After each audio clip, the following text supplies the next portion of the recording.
गवाना करा के घारे कैल बड़का विपत पारे धैल गवाना करा के घारे कैल बड़का विपत पारे धैल एहो बलम एह तन्हाई के भार पड़ल बस मेज पे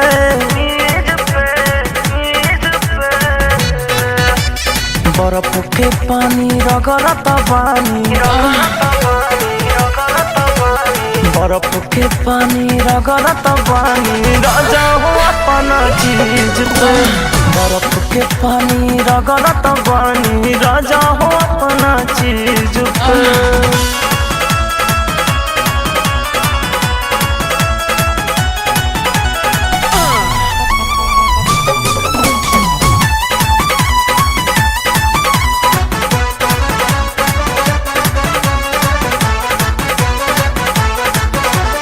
आगे जवानी के जरता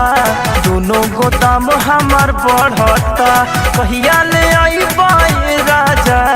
मिले के मन बड़ा करता आगे जवानी के जरता दोनों गोदाम हमार बढ़ता कहिया ले आई बाई राजा मिले के मन बड़ा करता सोच सोच पछतात बानी रहे नी हथवा मीज के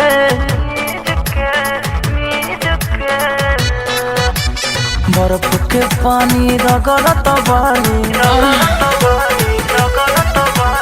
बर्फ के पानी रगड़त बानी राजा हो अपना चीज पे बर्फ के पानी रगड़त बानी राजा हो अपना चीज पे।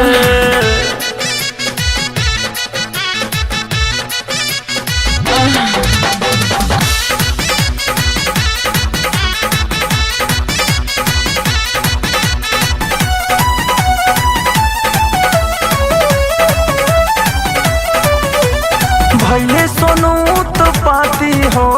करिहे उ बड़हन घाती हो भेके कपड़वा पानी से कहिया ले हो पर सटी हो हाँ भैले सोनू उत्पाती हो सौसे सधा जइहे थाती हो भेके कपड़वा पानी से कहिया ले ओह पर साटी हो गईलो विदेश समरिया बोला न कवना जीद पे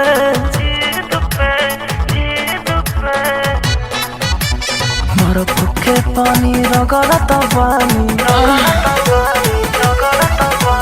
बर्फ के पानी रगड़त बानी राजा हो अपना चीज पे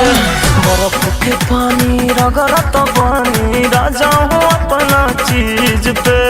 बर्फ के पानी रगड़त बानी राजा हो।